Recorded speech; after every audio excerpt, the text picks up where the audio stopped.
Seeds of Wisdom RV and Economic Updates Friday morning, the 1st of August 25. Listen to the full version on the official dinarreport.com blog and become our supporter on Patreon. Good morning. Dinar recaps. Crypto. Welcome home. White House report signals major shift in U.S. policy toward digital assets. Industry leaders praise Trump administration's pro-crypto stance and SEC's move to rethink token classification. In a landmark move that could reshape the future of digital asset policy in the United States, the White House on Wednesday released a 168-page report outlining a comprehensive regulatory framework for crypto. The report includes key proposals covering banking access, stablecoins, taxation, illicit finance, and a federal crypto stockpile. Treasury Secretary Scott Bessent, in prepared remarks, took direct aim at the previous administration, calling the Biden-era approach to crypto hostile. In a striking departure from past rhetoric, Bessent posted on social media, "Crypto, welcome home." He elaborated in his speech, "So start your companies here. Launch your protocols here. And hire your workers here. You'll be glad you did." Industry praises new White House approach. The report's release was met with strong approval from across the digital asset sector. Advocates hailed the move as a long-overdue acknowledgement of crypto's economic potential. "We commend this administration, the Presidential Working Group, and all the agencies involved for producing a comprehensive, forward-looking report," said Ji-Hun Kim, CEO of the Crypto Council for Innovation. "It reflects a serious commitment of U.S. leadership in the digital asset space and the continued adoption of blockchain technology." Several leaders highlighted how this report builds on previous congressional efforts, especially the passage of the Genius Act, which federally regulates stablecoins and laid groundwork for broader crypto market structure legislation. "This moment is a reminder that groundbreaking legislation like Genius becomes law because of advocates who demand progress," said Mason Linna, community director at Stand with Crypto. "Now, not only do we have a voice in the national conversation, but we also have momentum on our side. Let's keep going." U.S. signaling global crypto leadership. Roshan Robert, CEO of OKX US, framed the report as a pivot toward practical adoption. From Ethereum-based treasuries to compliant stablecoins and regulated exchanges, Washington is signaling a shift toward real-world utility over ideology. Robert added that the United States is finally stepping up to lead in the digital asset space, a sentiment echoed by others who see the report as a potential turning point. SEC to lead secondary market regulation. The report also clarifies the roles of various agencies, naming the Securities and Exchange Commission, SEC, as the primary federal regulator of secondary digital asset markets.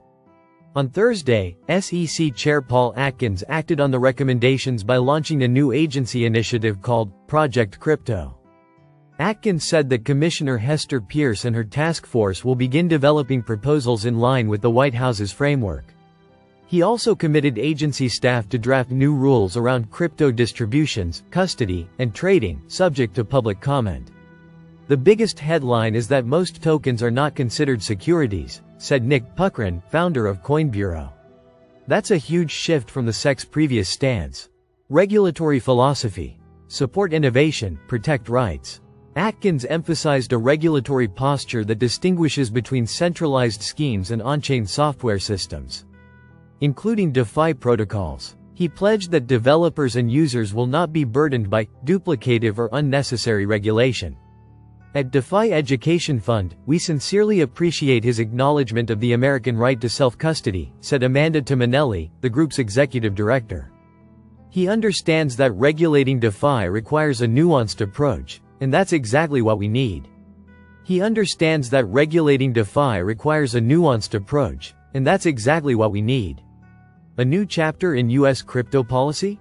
This week's announcements from both the White House and the SEC appear to mark the beginning of a major realignment in U.S. crypto regulation.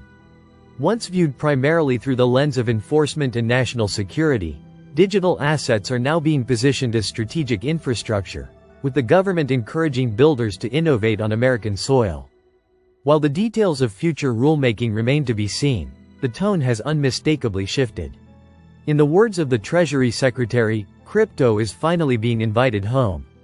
Powell blames Trump. interest rates frozen by his tariff policy.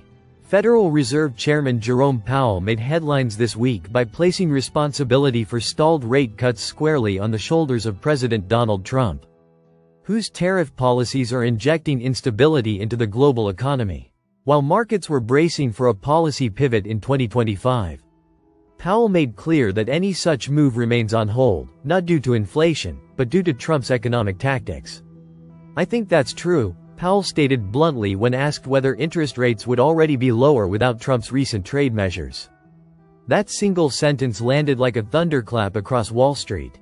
The implication: Trump's aggressive tariff strategy is forcing the Fed into a holding pattern. In the Fed chair's words and tone, a deeper confrontation is brewing, not just between economics and politics, but between institutional independence and presidential volatility. Trump's tariff gambit blocks Fed action. Powell's remarks confirm what investors have suspected. The Fed is delaying rate cuts due to the uncertainty created by the White House.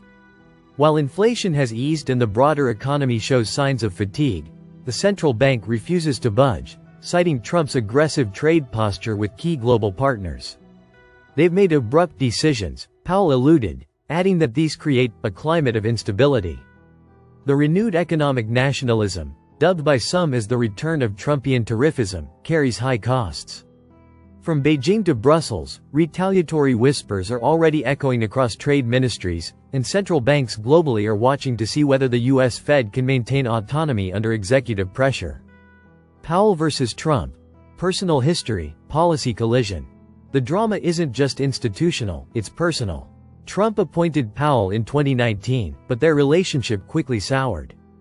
Trump has since publicly criticized Powell, most recently calling him a stubborn mule and a stupid person. Despite the attacks, Powell remains publicly composed.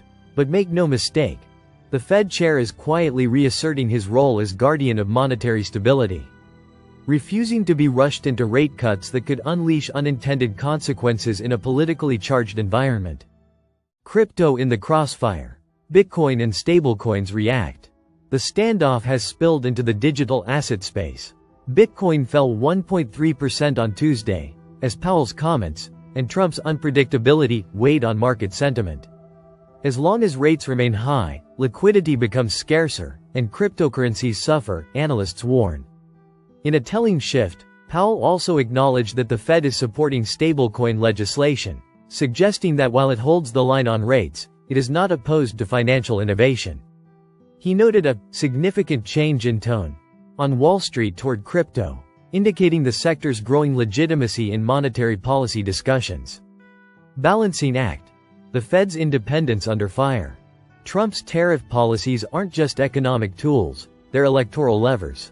His administration is using trade threats to rally domestic support, even at the cost of global stability.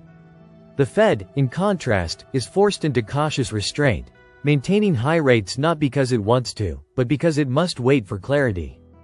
This isn't just about rates, one economist noted.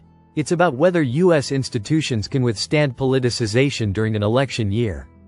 As Powell plays for time and Trump reshapes trade policy with a campaign lens, the fate of interest rates, and by extension, the economy and digital asset markets, remains tethered to political turbulence. Outlook. One name, one variable. Whether in bond markets or Bitcoin forums, one name dominates every discussion: Trump. His influence on trade, rates, and digital asset regulation has become the single most important variable in economic forecasting. For Trump, Bitcoin doesn't compete with the dollar. It becomes a safety valve, one strategist observed. This is no longer a theoretical debate. It is a live test of how America's monetary framework navigates the crosswinds of politics, innovation, and global realignment. The coming months will decide whether the Fed can hold its ground, or whether the Trump doctrine forces a structural shift in U.S. monetary independence. Listen to the full version on the official dinarreport.com blog and become our supporter on Patreon. Source: dinarrecaps.com